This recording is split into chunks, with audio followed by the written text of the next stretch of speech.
The protest was for integration into European Union and not choosing Russia. But now it got so far that right now it's also about integration, but it's about the collapse of the government because people cannot stand the government anymore and they want the president, they want the prime minister, they want these biggest figures in our country, they want them to just to disappear and to make them no more eligible to work.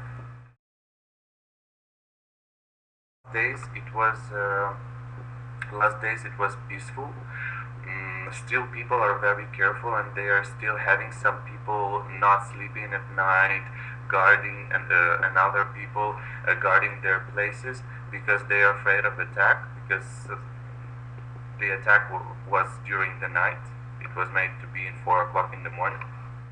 Well, they are having the group of people because some people just, there are right now articles on the internet that people have been noticing some suspicious group of people wearing some Ukrainian symbols on them, coming to the police, discussing something with them, then going back, and then they are coming back ready with sticks, with some protection for their arms, with masks, and with all the stuff that they can use for beating and stuff like this. And after that, when there is a line of policemen and the protest is moving, for example, towards presidency, they're coming also there in the first rows among the first people, and they're starting being very aggressive and starting being like attacking people, attacking not people but policemen. And then after that, police is waiting, and then they just give order to attack. So this is kind of the strategy because those soldiers came, and no, it wasn't the order to attack, but they came with all the equipment. They were waiting for people also to attack them. And after that, they just got an order to attack, and they were running for people, beating them like crazy. Because when someone, for example, soldier got the person on the knees on the ground, because that was an order that everyone has to go on the ground. So people were going, some of them on the ground, like raising their hands that they are peaceful. They are just here, or they are journalists. They didn't care. Are you journalist or are you a doctor? Some of people were just wearing these, T-shirts with the Red Cross. They're helping people with wounds and traumas, and they were just laying people down on the ground, beating them with their kicking them, punching them with sticks.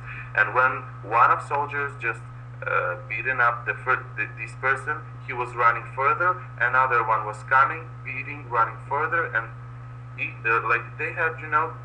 they had lots of these soldiers running, so everyone was stopping by the same person and beating this person 100 times.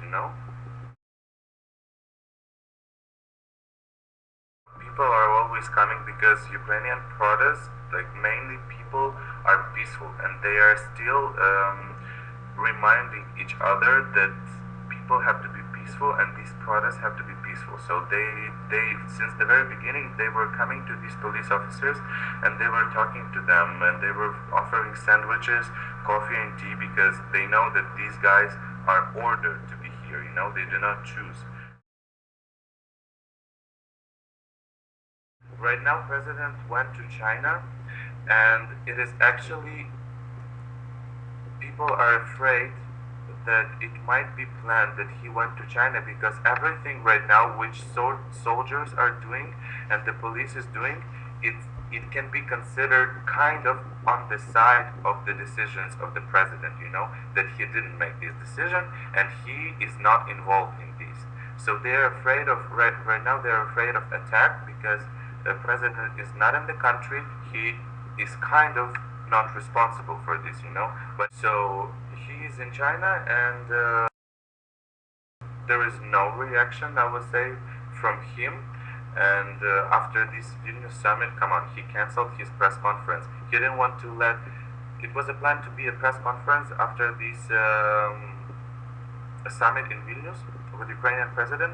in Vilnius, and he didn't let any foreign media to get in. But actually, only Ukrainian media was supposed to get in into the press conference, and later on he just canceled the whole press conference. So basically, he disappeared, and then he went to China. And the opposition, of course, the opposition is taking part in these protests. They are among people. Some of them, of course, they are there for their own interests. But on Facebook, everywhere, and as far as I can say on Facebook, because I cannot really talk to my friends and to Ukrainian people, only on Skype, but I see that people are always reminding to each other that we are not standing for any political party, and be very aware of any political symbols and flags and stuff like this. People always, they're reminding to each other that this is not politician protest as it was in 2004, the revolution. Right now it's just revolution of the society, of the whole population of Ukraine, just Ukrainian revolution, and that's it, without any politics being involved.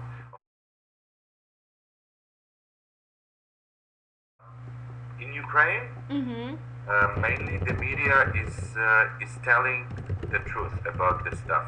Especially, we have one news channel which is really working all day long on the main square, on the protest, and they are letting people know what is going on. But this is Ukrainian media.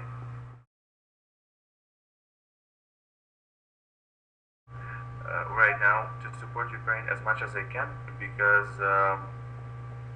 in EU, I bet they don't know this kind of Soviet and post-Soviet machine that we cannot get rid of it, and it's really strong and it really feels very sad when no one is listening to you and you cannot feel that you are heard by someone. So I would ask you to show Ukraine in some way that they hear us and they still support us. So for people, it really matters that they can see that in some other countries people know the truth and people are with them and people know about them, because when you feel that no one knows about you, you are struggling here but no one knows about you, it really feels very sad and you're kind of lost and very down. But when you know that people are with you, you are really encouraged to go on, and not to give up. Yeah.